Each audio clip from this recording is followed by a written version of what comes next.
歡迎嚟到懸疑檔案。1991年，鳳凰城嘅一名女子深夜喺酒吧度遇害，兇手只係喺現場留低咗好少嘅物理證據，不過就喺死者嘅身上留低咗一個咬痕。就係咁樣，調查人員喺冇進行任何 DNA 嘅檢測之下，只係憑住呢個咬痕就將嫌疑人送上法庭。但係佢係咪真係兇手？1991年12月29號早晨，酒吧嘅老闆 Hank 好似平時一樣嚟到酒吧打點，準備陣間開門做生意。當佢拎出鎖匙嘅時候，先至發現酒吧嘅大門虛掩住，冇上鎖。呢個時候 Hank 即刻就有咗唔好嘅預感，於是佢 check 咗酒吧嘅夾萬，但係並冇遺失任何嘅財物。跟住佢行入咗廚房，入邊一個人都冇。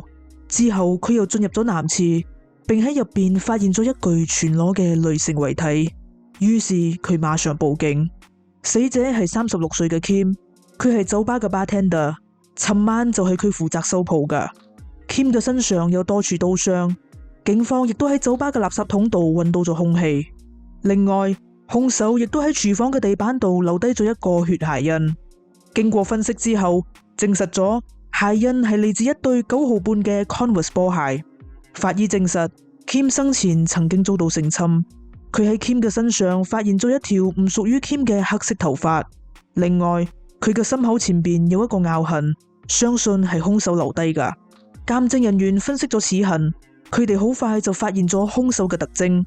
佢嘅左邊門牙向前突出，同其他前排牙齒之間有明顯嘅空隙。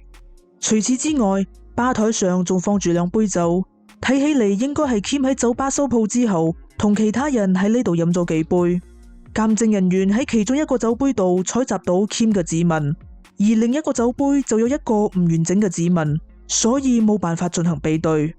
按照目前嘅證據嚟睇，Kim 同兇手應該係互相認識㗎。警方推斷，兇手應該係先喺廚房度拎咗一把刀，跟住將 Kim 帶入男廁，之後再用刀將佢吉死。作案之後，兇手將把刀抌入咗垃圾桶，再離開現場。Kim 嘅手袋仲留咗喺酒吧，銀包亦都原封不動咁放咗喺入邊，講明兇手嘅目的唔係打劫。之後，警方喺 Kim 嘅手袋度揾到咗一本電話簿，上邊一個叫做 Ray 嘅聯絡人吸引咗警方嘅目光。根據酒吧員工嘅講法，35歲嘅 Ray 係當地嘅一名郵差，亦都係酒吧嘅熟客。佢嘅性格有啲傲慢，所以酒吧嘅員工都唔係好中意佢。不過 Kim 就對佢產生咗好感，佢哋之間嘅關係仲有啲曖昧。另外，酒吧嘅員工亦都表示 Kim 喺案發當晚約咗 Ray， 叫 Ray 過嚟酒吧幫佢收鋪。背景調查顯示 Ray 係一位退役嘅空軍，冇犯罪記錄。當警方向 Ray 問話嘅時候，佢表示佢同 Kim 只係普通朋友，並唔存在曖昧嘅關係。佢否認佢喺案發當晚約咗 Kim， 並提供咗不在場證據。佢成晚都留喺屋企度冇出門。佢嘅同屋主亦都證實咗佢嘅講法。呢個時候，警方留意到 Ray 嘅左邊門牙向外突出，呢一點符合咗兇手嘅特徵，所以警方就叫 Ray 喺一塊發泡膠度留低此痕，帶返實驗室進行比對。經過比對之後，法醫牙科專家證實 Ray 嘅齒痕同喺 Kim 身上留低嘅齒痕吻合，於是 Ray 馬上被逮捕。喺審訊室， Ray 否認自己殺咗 Kim， 但係佢亦都冇辦法解釋點解佢嘅齒痕會出現喺 Kim 嘅身上。除咗齒痕之外，警方仲揾到咗另一項關鍵嘅證據，兇手喺 Kim 嘅背心度留低咗唾液。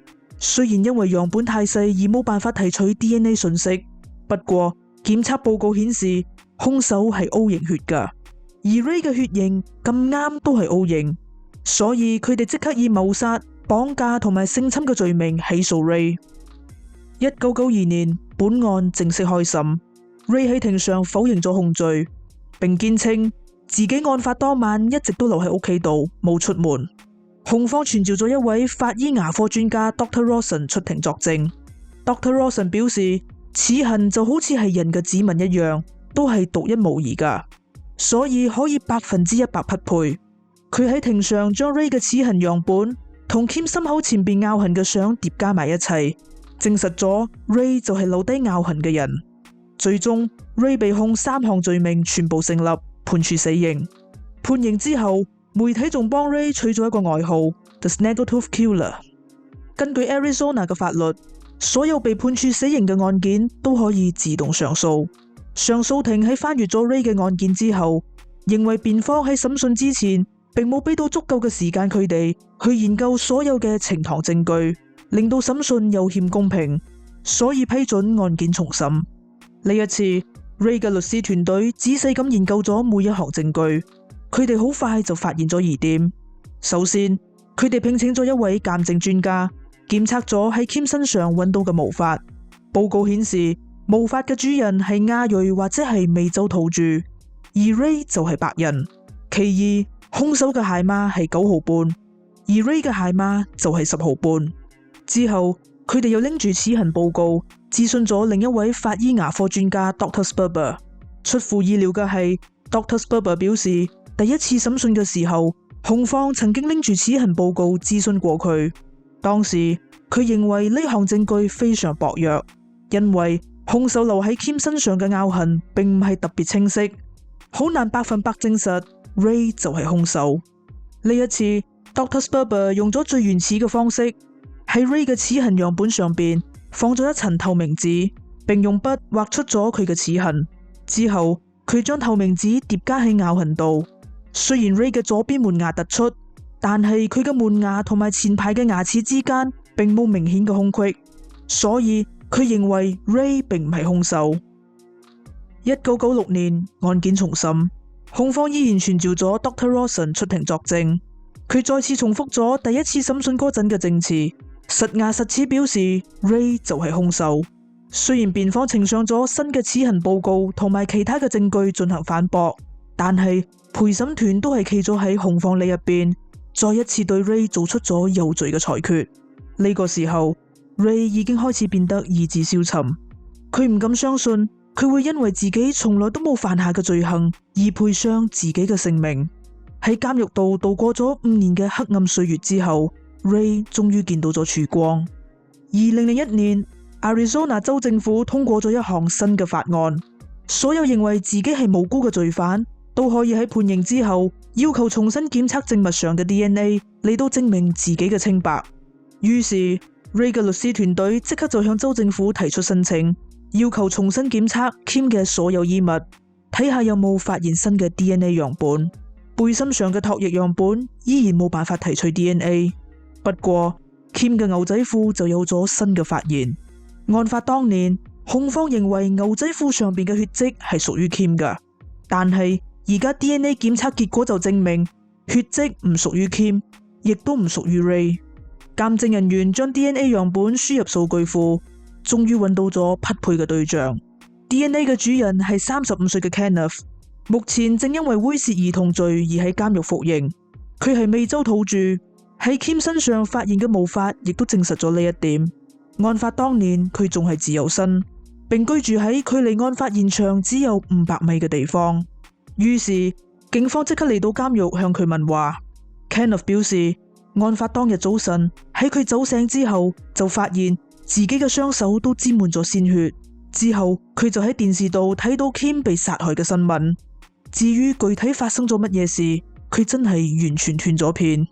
經過比對之後，Kenneth 嘅鞋同喺案發現場嘅血鞋印吻合，最重要嘅一點係佢嘅齒痕亦都同 Kim 身上嘅拗痕吻合，兩者嘅左邊門牙同埋前排牙齒之間都有明顯嘅空隙。有咗呢啲證據之後，法庭決定撤銷 Ray 嘅所有控罪。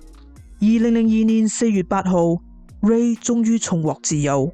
呢個時候佢已經喺監獄度度過咗10年嘅歲月。2005年Ray 因為被錯誤定罪而獲得440萬美元嘅賠償金。2006年 Kenneth 喺庭上承認咗控罪，獲刑53年。案件塵埃落定之後，有專家表示，本案最大嘅錯誤就係 Dr. Rawson 嘅證詞。佢錯誤咁話俾陪審團知，齒痕就好似係指紋一樣，可以100%匹配，但係佢就忽略咗拗痕嘅變動性。冇錯，每個人嘅牙齒都會有一定嘅差異，但係如果牙齒經過咗後天嘅修補，齒痕亦都會有所改變，而留喺受害者身上嘅咬痕，亦都可能會隨住時間嘅推移而有所變化。所以齒痕比對最多只能夠作為輔助參考，而唔可以作為將被告定罪嘅重要證據。呢一點應該要喺審訊嘅時候俾陪審團知道。重獲自由之後，Ray 喺2003年同 Helen 修女創立咗一個叫做 Witness to Innocence 嘅非營利組織，馬不停蹄咁喺全美發表演講，希望大家可以關注被錯誤定罪人士所面臨嘅困境，並倡導各州廢除死刑。另外 Ray 亦都喺度積極咁幫助釋囚，俾佢哋輔導同埋支持，等佢哋可以重新適應出獄之後嘅生活，避免再次重蹈覆轍。